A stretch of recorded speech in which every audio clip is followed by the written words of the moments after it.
Alright, so with the launch of the Google Pixel 8a, Google has pretty much perfected its formula with the Pixel A series phones. With that said, I am a big fan of Google's A series devices. The first ever Pixel 3a was my main entry point into Google's hardware ecosystem, and for this one, I just want to take a look at the evolution of the A series phones and look back at some of the things that we've gotten so far with Google's more budget-friendly smartphones. We do have a ton of different Pixel videos here on the channel, so feel free to check them out. And with that said, let's get started. Right, so let's start from the beginning. The Pixel 3a. Now this one was launched back in 2019 and it was the first ever of the A series phones. It set the direction of Google's budget-friendly hardware and it showed that Google was able to make a more affordable device while offering a lot of similar features from the more expensive Pixel phones. The Pixel 3a had a similar look and feel to the mainline Pixel 3 flagship, especially with the overall design and form factor of the phone. Now the Pixel 3a also came in two different sizes, but the specs between the regular 3a and the 3a XL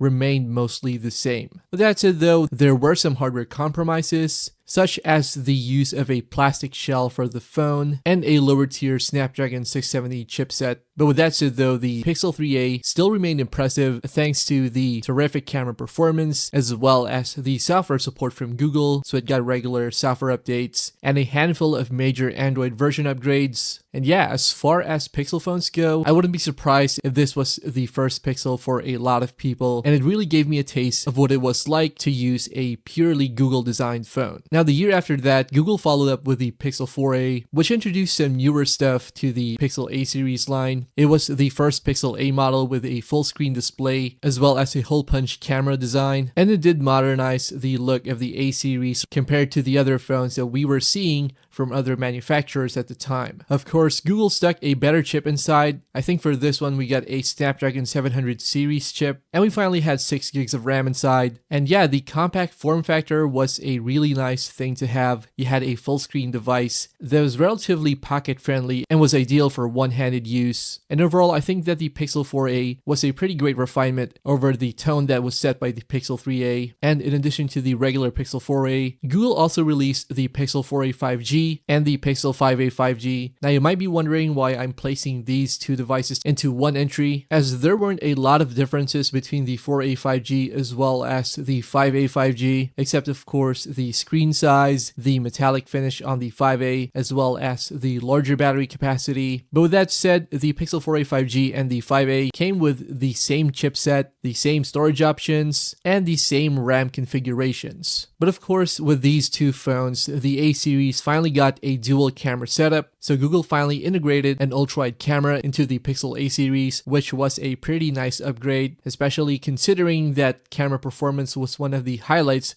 of Google's more affordable smartphones. The two phones also brought 5G connectivity to the Pixel A devices, and they were released during a time when companies were capitalizing on the 5G craze as a major selling point, and of course, the Pixel A series finally got larger displays with the 4a 5G and the 5a 5G. With that being said though, it should also be noted that the 5a was pretty limited in terms of availability. You were only able to officially buy them in the US and in Japan, which I really think limited people's views on the 5a in itself. Now moving on, the Pixel 6a would bring a ton of new changes to the A series line. For one, it was the first ever Tensor-powered A series Pixel. If you're not familiar, Google started using the Tensor chips with the launch of the Pixel 6, and the 6a would follow suit, and this would mean that Google would finally use flagship chips in both its main and affordable Pixel lines. The Pixel 6a also came with the newer design, with the two-tone finish and the redesigned camera bar on the rear panel. Although there were some downsides with the new design, with Google finally removing the headphone jack, which was a mainstay on earlier Pixel A series models, and it still used the same 12 megapixel main sensor. With that said though, Google was able to unify its smartphone lineup by offering a uniform design as well as the same chip in all its current generation phones.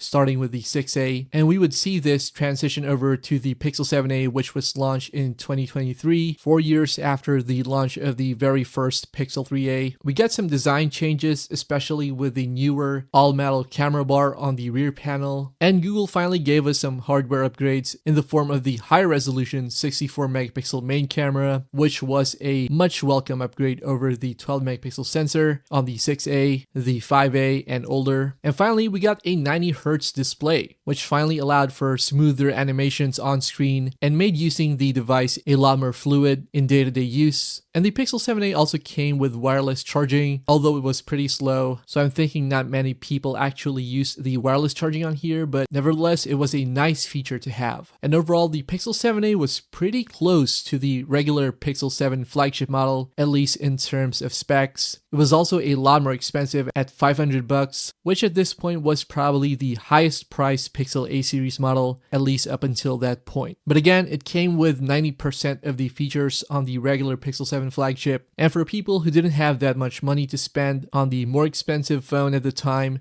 the Pixel 7a was of course a pretty great alternative. Now following the 7a, we finally got this year's Pixel 8a, which again came with some much welcome upgrades. Now in terms of design, there's not much difference from the Pixel 8a and the regular Pixel 8, and it even came with the bay color found on the Pixel 8 Pro. With that said though, we finally got a newer display with a much more smooth refresh rate at 120Hz, and it got really bright at up to 2000 nits of peak brightness, and this brings it pretty much in range of the display quality on the flagship Pixel 8. And it also featured Class 3 Face Unlock, which means you can use the Face Unlock on the Pixel 8a for secure banking transactions, payments, and other apps in that category. Of course, you do get the newer Google AI features, and Google does promise up to 7 years of software support for the Pixel 8a, which makes it the longest to receive software updates from Google, at least as far as the A series phones are concerned. With that said though, some things remain the same, such as the slow charging speeds, the same camera resolution at 64 megapixels. Although overall, I'd like to think that it's a pretty solid mid-range phone, and while it's pretty expensive at $500, you can of course get it cheaper with carrier deals, trade-in deals, and such. And yeah, it's a nice representation of how far the Pixel 8 phones have gone since the days of the 3a many years ago. With all that being said though, there are rumors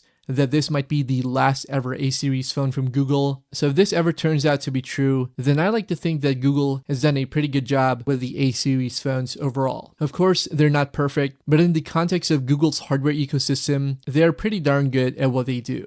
Alright guys, so that does it for this quick video. Let me know your thoughts about the Pixel A series devices. Did you ever own one of them, or did you own all of them? Or are you planning on getting one? Sound off in the comments below. And yeah, don't forget to check out our other videos here on Team VRY. Thanks a lot for watching, and I'll see you guys in the next one.